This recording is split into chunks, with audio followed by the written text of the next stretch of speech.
from breakthrough strategies to game-changing innovations and cultural shifts. You'll discover the lessons that drive real impact, and we'll dive into the moments that changed everything.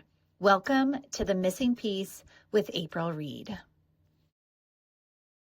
Today on The Missing Piece, I'm joined by Todd Treml, a seasoned franchising executive, brand builder, and leader with more than 30 years of experience across sales, operations, marketing, and team development. Todd has led national franchise systems, built high-performing teams, and helped grow brands across North America. Today, as CEO of Touching Hearts at Home, he is focused on building systems, empowering franchise owners, and leading with both strategy and heart. What stands out most about Todd is not just his business acumen, but his commitment to people, leadership, and making a meaningful impact in the community he serves. Welcome to the show, Todd. I'm excited to have this conversation and get to know you. Thank you, April, for having me today. Yeah, of course. So I know I just did a quick intro, a little bit about you, but I would love for you to introduce yourself to our audience and just tell us more about who you are, how you got started, where you got to where you are today. Thank you very much. I appreciate it. So my name is Todd Treml, and I am the CEO of Touching Hearts at Home.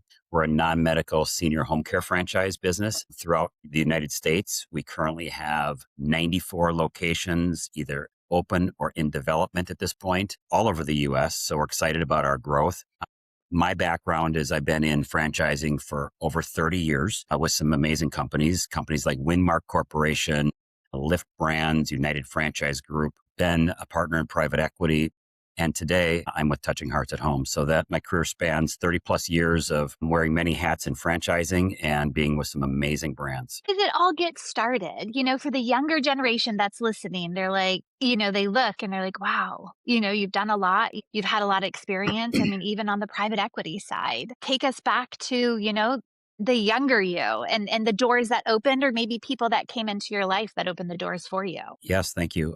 Both. So very early coming out of college, I joined a small retail business that had two locations called Play It Again Sports. Play It Again Sports, many people now know nationally as the largest new and used business with sporting goods in the world. And I was part of an early management team that built that company, built that business, scaled it across Minneapolis and St. Paul, opened locations, and then eventually franchised the business. We were very fortunate. We had fast growth, successful growth, and we grew that business to over 300 locations. As we were doing that, we added additional resale concepts, and those retail concepts were household names today: Once Upon a Child, Plato's Closet, Style Encore, and Music Around. And so we had a remarkable business model through franchising. I was there in the organization for over 20 years, fortunate to help take the company public, and today is recognized as one of the leaders in franchising. And the company today is called Winmark Corporation. When I was there, I was a director of the company, so I wore every hat and ultimately had an opportunity to run most of the different divisions in the organization itself. So a lot of lessons, a lot of mentors. And when I decided to move on, after 20 years with the company, we had built the organization to 1,200 locations, 5 brands, and $1 billion at retail. So a long ways from 2 little stores. I decided to get into entrepreneurship, own my own businesses. I started some consulting companies and ended up being hired by one of my clients, a company called Snap Fitness. Many people would know that as a large national franchise chain of 24/7 fitness gyms where I ran U.S. development. I moved on from there to a company called United Franchise Group, a large organization, franchise organization, a platform of 8 franchise brands spanning 50 countries and about 1,700 locations. I was an executive VP overseeing operations and development. And through all of these moves, they were moves for growth and learning for me. And not one comes without the other, without great mentors and great learnings along the way and great experiences. I decided to get back into ownership. I joined a private equity company as a partner, and I was there for 6 years as president running our franchise division. So we had a lot of M&A going on. We had a lot of startup businesses. We were a franchisor in some businesses. We were area developers. We were franchisees in some businesses. So ran that division of the organization, an incredible entrepreneurial experience being on that side. And then in 2023, I was contacted by the 2 owners of Touching Hearts at Home We spent about a year getting to know each other. And August of 24, I came on board as a CEO, and it's been an amazing experience ever since. I love that. Isn't it neat how it's just kind of like one thing after another? And I know, we've talked already once before this call, and as you began just kind of telling me more about what touching hearts and home is and how you even got to this point, I would love for you to just share a little bit more. Like, what is touching hearts at home? Tell me more about it. Yeah, Touching Hearts at Home is a senior home care business, obviously franchised. So we have offices all over the US, and we provide individuals that are aging to age in place. So what we're seeing today in our world, in our economy, is that the majority of seniors want to age at home. So the future of healthcare is becoming home care. They want to stay in their homes. They want to age in their homes. They want to be around their memories, and they want to maintain their independence. So what we do is we provide non-medical care and service to seniors. Primarily what we're talking about is companion care and Yeah. personal care. And these are really, really important. And we see all sorts of different clients that we have, from the individual that just wants some companion care all the way to people that have dementia and Alzheimer's. And Wow. we service all of them. And so we do all of this by building strong, successful franchise owners who can provide that home care in their communities. So when you look Mm. at the franchise company, that's really our mission, is to really support our franchise owners so they can provide that compassionate care in their communities. It's an important business. It's an important service. It hasn't been around that long. I mean, really, senior home care has only been around for 25, 30 years. But the world is certainly taking notice, and it's super important. Yeah. It resonates with me because I had shared with you my grandmother is aging at home. My parents have cared for her, and she is now 105 as of last month, which is remarkable. But it was that caring at home, and to your point, the non-clinical, but somebody that is that companion. So, I know they courted you and talked to you for about a year and until you decided to take the leap and become the CEO. Mhm. What was it that made you say yes? There were a few things. I've been drawn to growth opportunities my whole life. I probably didn't realize how important the industry was until I actually got into it. On the surface, it Mm, certainly seemed like something that could be very intriguing to me, but I didn't necessarily know. Family owned business versus private equity was important to me. I wanted to be part of a mm, founding family that built the business from the ground up.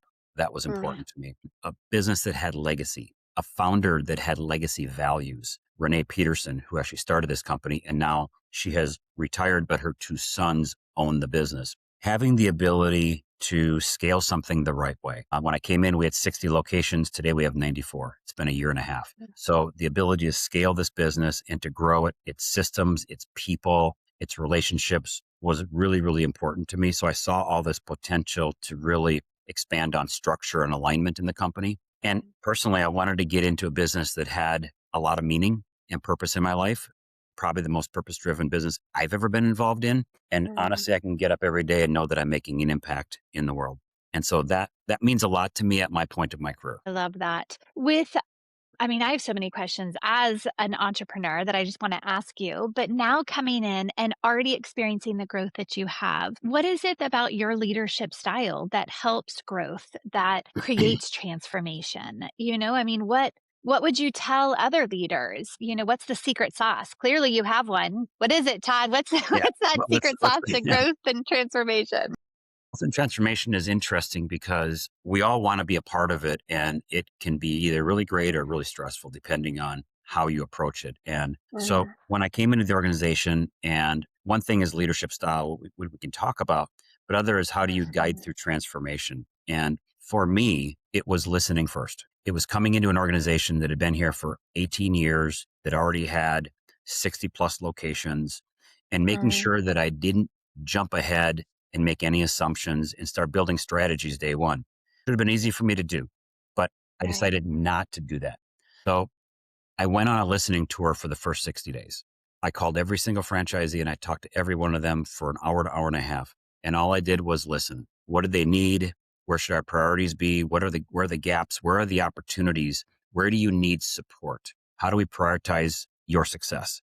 And I Mhm, listened, and through listening, that we need to do as leaders, we begin to distill down what is really, really important. So then it was really about finding the best people. It was about hiring my first individual all the way up to the person that's starting this next Monday, and then on and on and on. So I've tripled the size of the team, and it's really about building that infrastructure with the best people that can share in the vision that you have and drive that same growth that you're thinking about. So those things are really important to me. I would say the other thing about transformation is in a business like ours, where essentially you have owner operators that are running the business, the franchisee running the office, is that you truly have to partner with them. You need to want to partner with them. You can't go it alone. This is not, I own 100 corporate offices and we're going to have managers running them. These are owners. So staying close to the field, involving owners in every decision that we make, strategies, really as true partners, being aligned every step of the way and having that clarity of purpose of what we're trying to do together. So then you marshal everybody together, and now we're all focused on the same thing. And that's the best of the best. That's what I've done. And it's worked. And, my leadership style, that you may ask about is really, I'm pretty straightforward. I'm pretty transparent. I like alignment. I lead from the front, which means I like getting in front and seeing franchise owners, visiting their offices, leading by example. I'm somebody as a leader that's very active and accessible. I'm not somebody that sits back. I want to be engaged all the time with my staff, with my franchisees. They need to know where I am and what I'm doing. And I prioritize trust. That's the big thing about my leadership is I make sure that the people that are working with me on my teams know that I trust them and that they can go out and do their job. And I want them to not be afraid to make mistakes. And we're going to help them develop along the way. So that's a little bit about my style. I love that. What I heard is almost because you're only one person. And so as you're talking, you're like, well, I'm accessible and I want to be in front of them and I want to lead from the front, but you're also only one person. So what I heard you say is when you basically build up a strong leadership team and coach them, then they can go to their coaches and you're leading from the front because the coaches have been trained and can adapt. And then, it becomes this ripple effect. So how do you keep culture, on point? You're spread out. How many, you said 94 locations? Yeah, 94 locations as of today. 94. It's unbelievable already. And obviously, brand integrity, culture, and leadership, is incredibly important to make sure that the legacy continues and the growth continues. How do you ensure that culture remains intact? Good question. There's two ways that we have to do it, or almost like two separate groups. We have our franchise owners, where we have to make sure that we are communicating clearly about what our mission and our vision and that culture is. And then we have our team, because the team also has to carry that out. Our home office team, we call it. I'll start with the home office team. We share in developing visions. We share in developing our core values. Every single staff meeting, we talk about our core values. We talk about updates in our business. We share wins every single week with each other in our staff meetings. And what we're looking for is to make sure that, and this kind of goes hand in hand with how we hire people, but we want people that share in our culture and have the characteristics of somebody that is a franchisee first mindset. And that's what works in our business. You really can't have it any other way as far as I'm concerned. So we make sure that culture is on point because we talk about it and we review it constantly. And I know coming in when we hire the right people that they already have that. Now on the franchisee side, it's a little more difficult because we're spread all over in 24, 25 different states, but it's regular communication with them. We do every month, we're doing Zoom calls with our franchise owners. Every year we get together 2 or 3 times a year in person to meet. Those are opportunities to continue to communicate our vision and to make sure that our culture remains strong, that the foundation of the business, the legacy of the business remains strong. We also have representative groups within our franchise system, a franchise advisory board, technology task force, marketing committees, representatives of the entire network that we're also communicating with every single month. So communication is a big deal, as you can probably see. Transparency is important too. And so we make sure that we're communicating a lot. We never want our franchisees to wonder what the heck is going on at the corporate office. And so it's really, it sounds simple, It's hard to do. It takes a lot of discipline. It does not sound simple because as a business owner, I'm like, I'm listening and I'm like, okay, I could do that. I could do that. I could do that. Cause it's not easy, but it is critical for growth specifically. It's absolutely critical to what you do. I wanted to talk about, um, the impact that you're making from the fact of what you do, sitting with, so my sister cares for somebody at home. So I already Mhm. mentioned my grandmother, but my Mhm. sister cares for an elderly woman in the evening. And she comes and she sits with her and she spends the night and then does coffee with her. And then my sister heads home. And so she does the night shift, but she's a companion. My sister is not clinical. So it's very similar to what you guys are doing. I imagine, the impact of choosing the right owners to make sure that they're caring for these seniors is equally as important. Do you have a process that you kind of like go through in order to know that every senior is going to get that white glove treatment coming from Mm. you or coming from a franchise owner? Yeah, that's great. That's a great question. So there's an organization that ends up getting built. So first of all, there's a process that goes on with somebody that is interested in owning a franchise. It is pretty traditional lead generation process where there's marketing that takes place. Um, seeking out individuals that may be interested in owning a franchise like ours. And those leads come to us. And it's a pretty classic sales funnel. When you look at it, leads come in. We have sales development people that work with the leads coming in. And ultimately, of the hundreds and hundreds and hundreds of leads that come in, we select a few. And it's some select out, some we select. We're looking for specific types of characteristics. We're looking for certain types of qualifications. But once they become a franchise owner and we feel like we've got somebody that is operationally and financially qualified, but also has a heart, somebody that really, really wants to dig into their community and make a difference and has that compassion, we know we have a winner on our hands. And so our job is to continue to support and develop them. Once they open their office, they are building a team. And the critical point of it is the hiring of caregivers. So caregivers are part of our mission statement.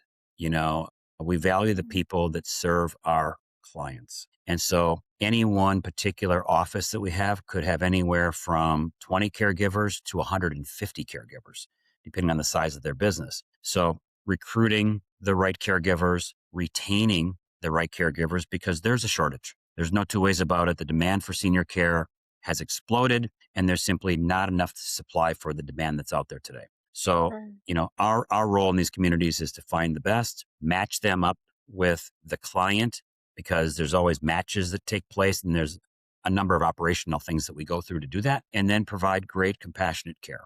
It could be companion care, it could be personal care. But that whole organization is built out very purposely to make sure that we can serve our communities with these I love amazing that. caregivers that we have. I love it. I love what stood out to me is that, it's an equal selection. It's not just, it has to be a mutual fit. It has to be the right fit. And I love that. So with your experience, obviously owning and operating businesses, growing them, private equity, all the things that you're sharing with me, why do some companies grow and some companies get stuck? Or they don't?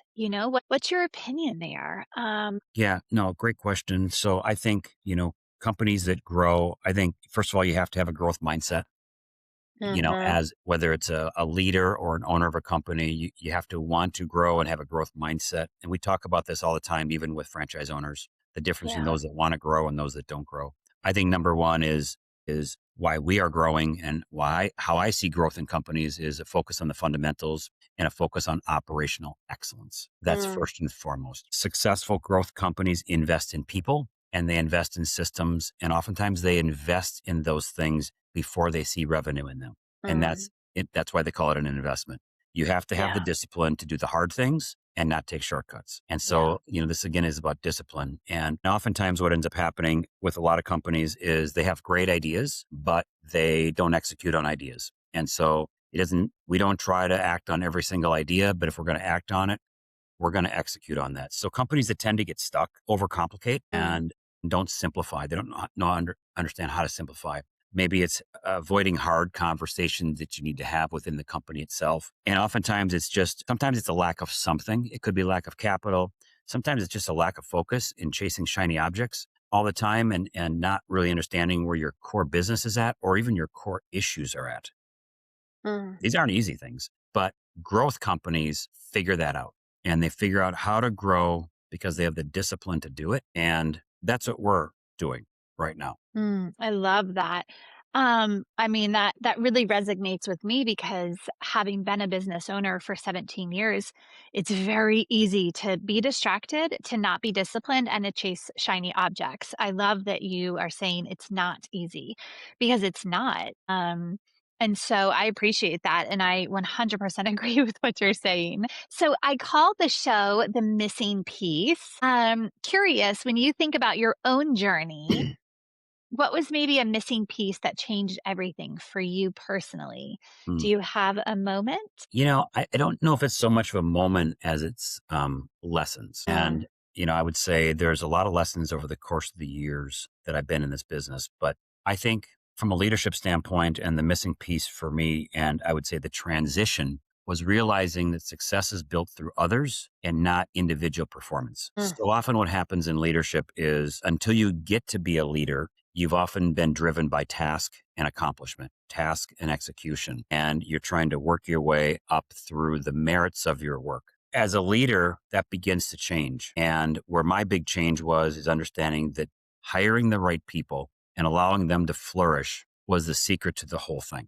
And so when I transitioned from being a task oriented executive to really being an executive of a leader of people, that was the missing piece that unlocked growth. And then that unlocks growth for everybody and mm, everything that you do, including myself. So mm. that was for me the real missing piece in my journey. That's very profound. It really genuinely is. I just had a lot of aha moments by you sharing that because leaders, I don't know if you've ever read the book Simon Sinek's Leaders Eat Last Yeah. or Start Yes. with Why, but Both. both of those are very profound because if you know your why, which is similar to the organization that you're working with currently, and growing, like, cause there's this why there. And leaders eat last. It's because it's not about the leader necessarily leading. It's the leader serving and leading together, that coming, like you say, lead from the front, but in a sense, it's coming from behind because you've already led from the front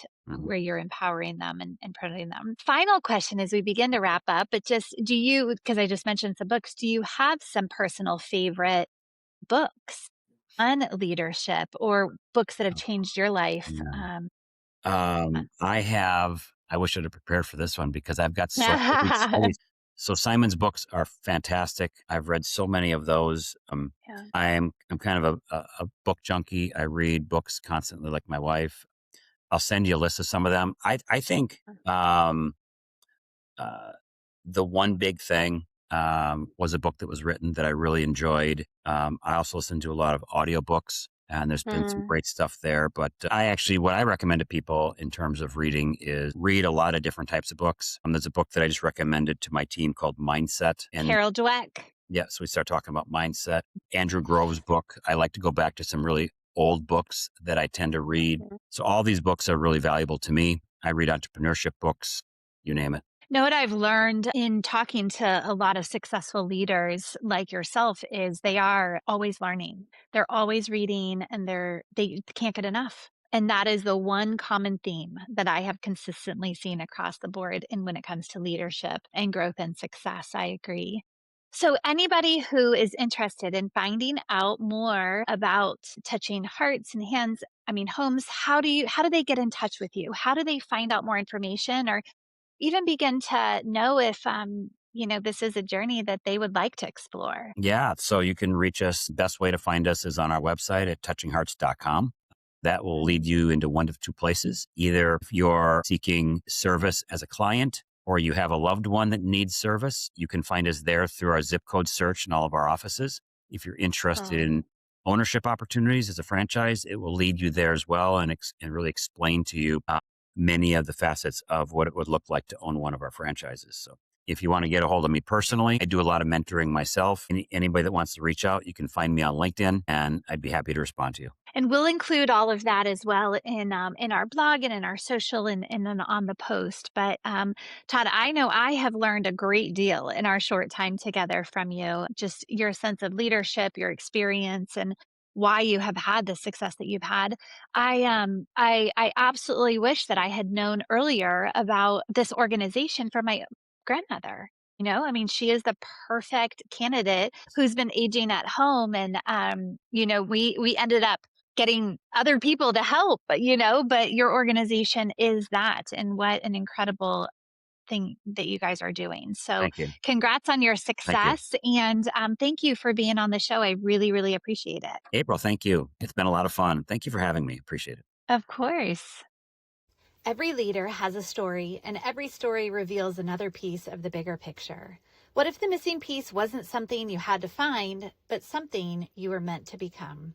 Subscribe, share, and keep leading with intention. I'm April Reed, and I'll see you in the next conversation on The Missing Piece.